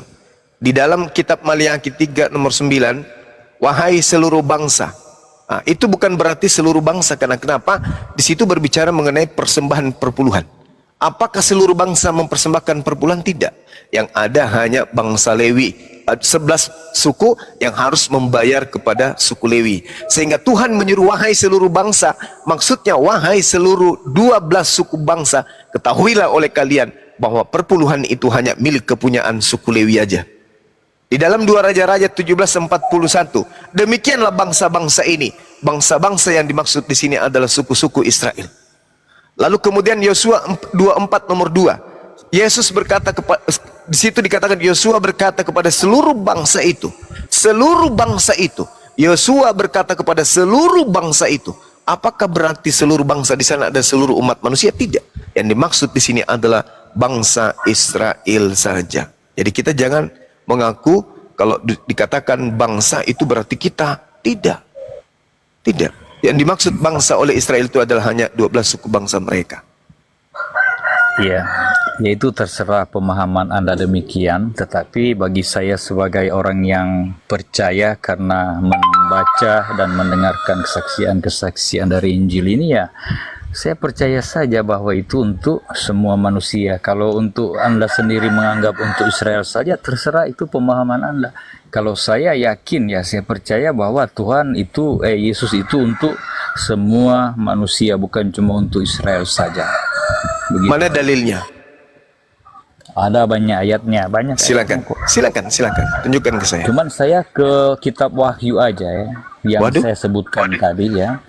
Ada juga disebut di kitab Yesus Wahyu. itu, Yang penting Bung. di sini ialah ketekunan orang-orang kudus Bung. yang memelihara hukum Allah dan memiliki kesaksian Yesus. Jadi artinya ya apa yang difirmankan dari bibir Yesus itu yang kita lakukan, kita Baik, percaya. dari bibir Yesus atau dari bibir Markus? Jangan Setiap jangan Anda firman, sama-samakan. Setiap firman yang kan tulisan merah di Alkitab, setiap kata-kata Yesus itu yang harus kita perhatikan. Ya, siapa yang mengatakan bahwa tinta merah pasti ucapan Yesus? Siapa yang menentukan itu? Yesus. Ya itu adalah apa yang disampaikan Yesus yang ditulis oleh Matius, Markus, Lukas. Iya, yang menentukan bahwa tinta merah adalah ucapanku itu Yesus sendiri atau penulis Bible? Iya, itu dari kalau sudah diterjemahkan, dirangkum begitu ya begitulah kita mau Oke. apakan sudah Oke, tertulis. sekarang begini. Yesus mengatakan semua firman yang engkau berikan kepadaku telah aku sampaikan kepada mereka. Setelah dikatakan oleh Yesus semua firman telah kusampaikan, menurut saudara apakah masih ada firman yang akan Yesus sampaikan? Kan di dalam Alkitab itu, di dalam Injil itu kan banyak ajaran-ajaran Yesus ya, tentang kekekalan hukum itu sendiri, tentang bagaimana kita harus mengasihi, tentang Padahal bukan di bagaimana situ dia loh. katakan. Padahal Iya, kan banyak Yesus ajaran mengatakan segala firman yang Tuhan berikan kepadaku telah aku sampaikan kepada mereka. Nah, pada saat Yesus mengatakan telah aku sampaikan semuanya, apakah sudah ada kitab Wahyu di situ? Atau kitab Wahyu nanti dibuat belakangan? Yang ditulis Wahyu kan, Wahyu itu kan ditulis oleh murid Yesus, si Yohanes itu. Nah, apa Ya yang kan? dilihatnya itu Jadi dikatakan yang Berarti Yesus mengatakan di tahun 30 dihafal kemudian dan dituliskan nanti di tahun ke-100 gitu. dia kan hidup dalam pembuangan ya, diasingkan. Nah, disitulah entah malaikat, entah Yesus, entah siapa, yang penting nubuat. Dia nubuat yang mengaku Yesus, disampaikannya. dia mengaku kesaksian Yesus kepada dirinya. Tapi Yesus mengatakan di dalam Yohanes 17:18, semuanya telah aku sampaikan. Jadi tidak ada lagi. Termasuk di Paulus 13 buku ini, itu cuma karangan Paulus saja. Karena segala firman yang Yesus terima sebagai jatahnya penyampai firman ke tengah Bani Israel, semuanya sudah disampaikan oleh Yesus. Tak ada lagi firman setelah itu. Paulus ngaku-ngaku datang makhluk, akulah Yesus. Nah, itu yang jadi masalah. Penulis Wahyu juga ngaku-ngaku, akulah Yesus. Itu juga masalah. Ananias juga ngaku, akulah Yesus. Itu juga masalah. Sementara Yesus mengatakan yang datang setelah aku adalah seorang penolong lain, bukan aku. Inilah yang dari 3 hari ini saya bahas dengan orang-orang Kristen. Siapa yang datang mengaku Yesus kepada Paulus dan Ananias dan penulis yang ada di Pulau Patmos? Itu siapa? Roh Yesus Loh. atau malaikat? Loh, kalau roh Yesus, berarti Yesus pembohong. Karena Yesus mengatakan yang datang setelah aku adalah seorang penolong lain. Seorang itu manusia. Manusia penolong Kalau itu lain. roh kebenaran. Kalau suatu penglihatan atau nubuat, kalau itu dinampakkan oleh malaikat atau rohnya Yesus, itu kan dari Allah juga, apa yang dilihat. Iya, saya tahu. Makhluk yang datang kepada Paulus mengaku Yesus. Makhluk yang datang kepada Ananias mengaku Yesus. Yang datang kepada Markus di Pulau Patmos juga mengaku Yesus. Nah, sekarang pertanyaannya, di mana Yesus mengatakan bahwa setelah aku naik ke langit, aku lagi yang datang kepada kalian? Di mana Yesus katakan itu? Bukankah Yesus Kalau berbicara nubuat atau penglihatan, memang bukan Tuhan lagi yang turun langsung. Kan dia bisa menyuruh malaikat sampaikan dalam bentuk penglihatan. ini yang datang mengaku Yesus, Bung, bukan mengaku malaikat. Dia mengaku Yesus. Akulah Yesus yang kau aniaya, katanya. Berarti ini adalah Mesias. Mesias yang datang. Akulah Yesus, berarti Yesus yang datang. Terus Nah, kalau Yesus yang datang berarti Yesus pembohong. Kenapa dia pembohong? Karena dia mengatakan yang datang setelah aku bukan aku. Pembohong berarti. Ternyata bukan aku tapi dia yang datang. Atau jangan-jangan yang datang kepada mereka ini adalah Yesus palsu. Karena Yesus mengatakan sebab Mesias dan Nabi palsu akan datang dan melakukan mukjizat-mukjizat dahsyat sekiranya dia menyesatkan banyak orang. Itu pengakuan Yesus dalam Matius 24 nomor 24. Berarti kalau Yesus bukan pembohong dan ternyata ada yang ngaku sebagai Yesus, berarti yang datang sebagai ngaku Yesus ini adalah Mesias palsu alias Yesus palsu. Kalau Yesus palsu yang datang berarti setan. Coba, mana yang benar? Yesus mengatakan yang datang setelahku adalah manusia penolong lain. Nah, berarti yang datang harusnya bukan Yesus yang datang kepada Paulus, tapi ternyata ngaku Yesus. Kalau Yesus sudah naik ke surga, kan dia kasih tahu kepada murid-muridnya. Yang datang setelahnya Roh Kudus, ya. Roh Kudus. Roh Kudus. Kebenaran. Roh kebenaran. Jadi, Terus yang datang kepada Paulus siapa? Roh kebenaran atau Yesus? kalau dia penglihatan ya, kalau ketemu dengan Yesus itu, kalau itu disampaikan sebelum dia menyampaikan kepada 12 rasul ya, nah itu berarti masih ketemu Paulus. Loh, katanya yang datang setelah aku adalah roh kebenaran. Ya, Tapi yang datang kepada Paulus siapa? Roh kebenaran atau Yesus? Kalau masih Yesus masih ketemu langsung ya berarti belum berbicara tentang akan datang roh kebenaran itu. Mati meja. Bung, Anda tahu tidak jarak daripada antara Yesus mengatakan ucapan itu yang datang setelahku adalah roh kebenaran kepada jaraknya kepada Paulus di tahun 52-53 pertama dia mengaku bertemu dengan Yesus. Itu jaraknya berapa puluh tahun? 20 tahun lebih. Kemudian muncul makhluk mengaku Yesus kepada Paulus. Ini yang jadi pertanyaan, ini Yesus beneran yang datang? Kalau Yesus beneran berarti Yesus ini pembohong. Tapi kalau bukan Yesus beneran berarti setan. Kalau ini setan berarti 2000 tahun kalian menyembah setan. Kan begitu? Iya, kalau Yesus itu tiba-tiba bisa ada ya. Berarti Itu pembohong. kan bukan urusan kita. Berarti pembohong si Yesus. Kalau Yesus pun bisa menampakkan diri sekarang kepada Anda, ya. Pembohong berarti dia. Itu urusan Bukan, tidak bisa. Itu pembohong berarti kalau Yesus beneran.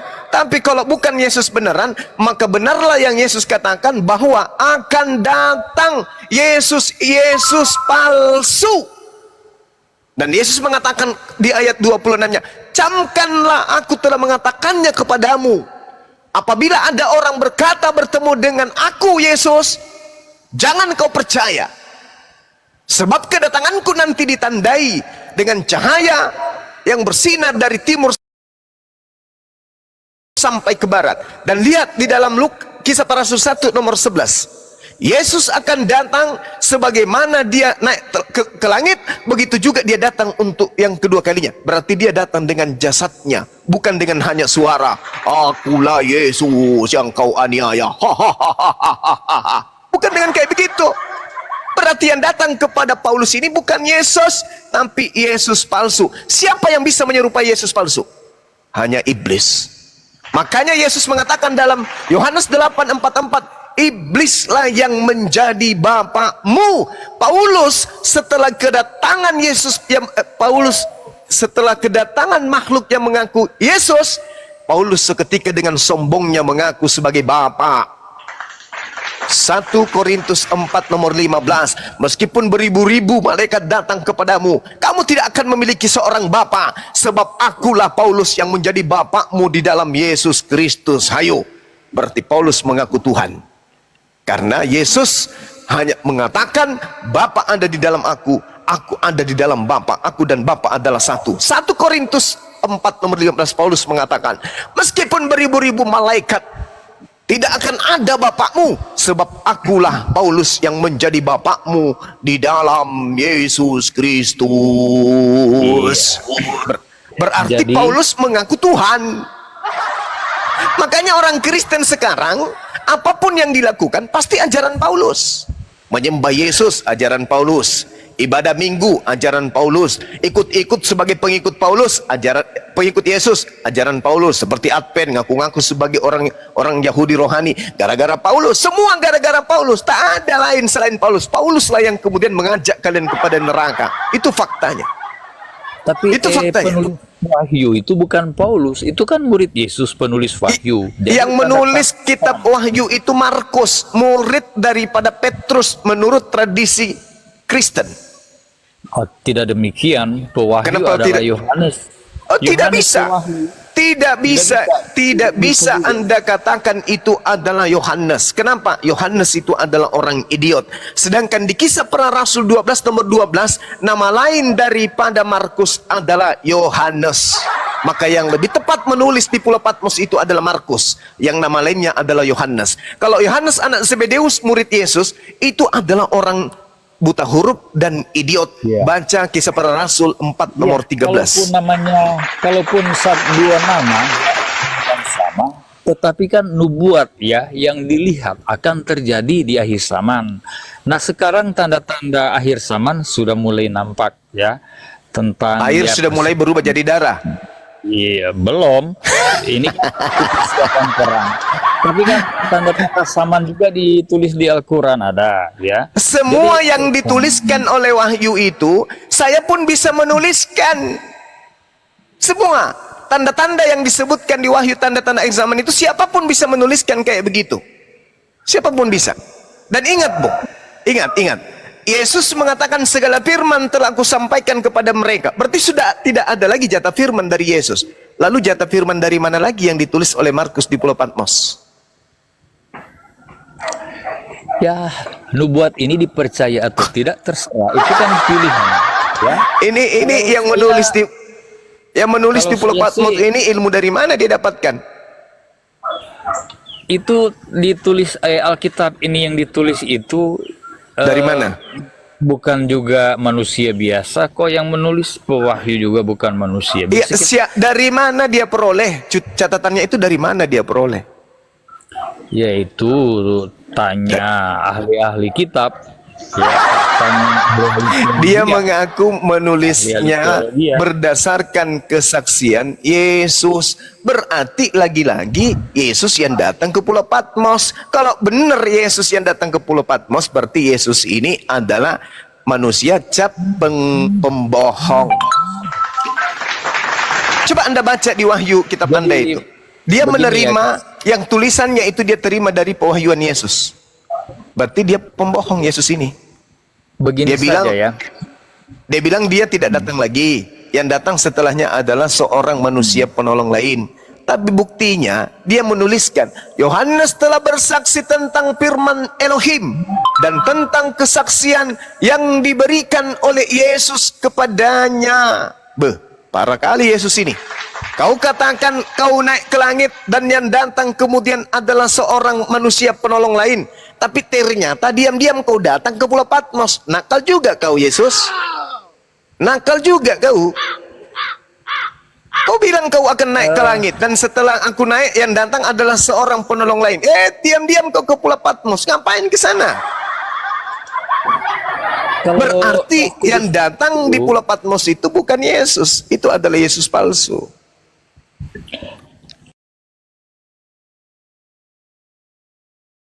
Ucapan yang pernah Yesus ucapkan. Oke.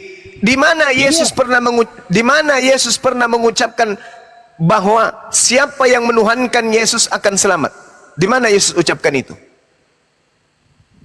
Di mana Yesus pernah mengucapkan tentang kerasulan Paulus? Ada. Ketika dia datang kepada Bani Israel selama 33 tahun, ada dia pernah menyebutkan nama Lukas, ada dia pernah menyebutkan nama Theophilus, ada dia pernah menyebutkan nama Timotius, ada dia pernah menyebutkan nama Ananias, ada dia pernah menyebut nama Paulus, ada? Gak ada kan? Sedangkan roh penghibur itu datang kemudian mengingatkan pekerjaan yang pernah Yesus sampaikan kepada Bani Israel. Dan itu hanya bisa ditemukan di Al-Quran.